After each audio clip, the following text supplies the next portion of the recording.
तो वो 24,000 जा कह रहा है। ये नीतीश कुमार जी इस पैसे का जांच क्यों नहीं किए कि आज तक 6 साल बीत जाने के बाद भी एक पैसा किसी अनुरक्षक को नहीं दिया गया।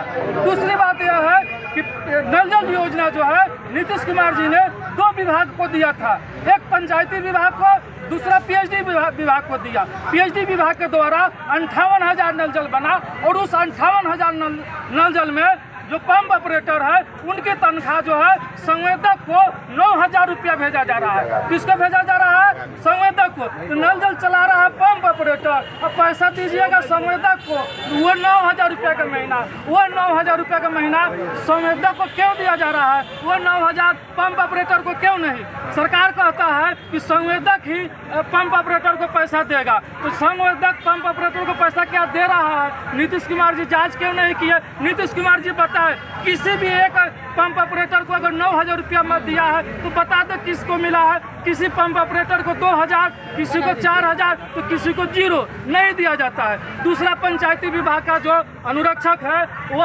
उनको बिहार सरकार ने मात्र 2,000 रुपया तय राशि मानदेय किया है। ये कौन सा न्याय है? नल जल दोनों एक ही है, एक जगह 9,000 और दूसरे जगह 2,000। क्या यही न्याय है नीतीश कुमार जी का? और वो भी 2,000 रुपया जो नीतीश कुमार जी भेज रहे हैं किसी अनुरक्षक को नहीं मिल रहा। मतलब आप लोगों का कहना है कि समान काम के लिए समान वेतन आप लोगों को नहीं मिल रहा है, उसमें भी भेदभाव किया जा रहा है। समान काम के समान वेतन नहीं मिल रहा है, उसके अलावा भी एक पैसा हम लोगों को नहीं दिया जा रहा। हम लोगों की मांग है जब काम हम लोग कर रहे हैं तो डायरेक्ट निजी खाता पर हम लोगों का पैसा भेजे। सरकार हम लोगों के लिए पैसा भेज रहा है लेकिन हम लोगों को मिल ही नहीं रहा। अच्छा, आप लोगों की प्रमुख मांगे क्या क्या रहेंगी जो आप जिसके लिए आप गर्दन बात थाना स्थल पर बैठे हैं? प्रमुख मांग जो है दीजिए मांग पत्र, हम आप लोगों को इसमें बता देते हैं। इस मांग पत्र में क्या क्या स्थित नल जल योजना के भूस्वामी ही अनुरक्षक रहेंगे। जमीन रजिस्ट्री की बाध्यता को समाप्त किया जाए। जब हम लोग नल जल अपना निजी जमीन दे दिए हैं और नीतीश कुमार जी कहते हैं कि आपको अगर अनुरक्षक बनना है तो बिहार सरकार के नाम से नल जल को जमीन जो है वो निबंधन कर दीजिए। हम क्यों निबंधन करेंगे भाई? काहे निबंधन करेंगे? नहीं करेंगे निबंधन। जिसके जमीन में नल जल है उसी को सरकार बिना शर्त का अनुरक्षक मान करे। यह हम लोगों की मांग है, पहला मांग। दूसरा मांग यह है कि नल जल भूस्वामी अनुरक्षकों का 6 साल का लंबित बकाया भुगतान दिया जाए। जो 6 साल से हम लोग काम कर रहे हैं आज तक जो है जो बकाया हम लोग का है वो बकाया भुगतान करे नीतीश जी।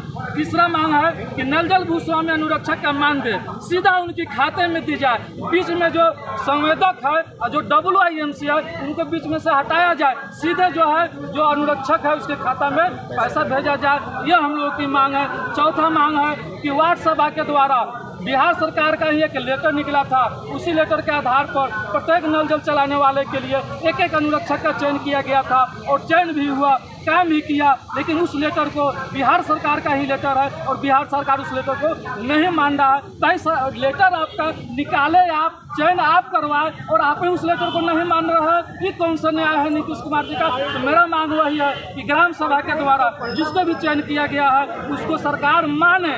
चौथा मांग है या पांचवा मांग यह है कि अनुरक्षक का मानदेय जो है 18,000 मासिक दिया जाए और चतुर्थ वर्गीय कर्मचारी का दर्जा दिया जाए। अच्छा, मतलब क्या जाए कि सरकार जो नीतियाँ बना रही है धरातल पर वैसे एग्जीक्यूट नहीं हो पा रहा है, जिसके साथ आप लोगों के साथ सामाजिक भेदभाव का सामना करना पड़ रहा है। जी, अगर हम लोगों की मांग सरकार नहीं मांगा तो हम लोग जो है 1,14,000 पूरे बिहार में अनुरक्षक है। मतलब ये बड़ा संदेश देना चाहते हैं कि 2025 का सियासी साल है, इसमें गोलबंद होकर सरकार के खिलाफ बिल्कुल रुकने जा रहे हैं। अनुरक्षक है, एक परिवार से 5-5, 7-7 सदस्य होते हैं। इस तरह से जो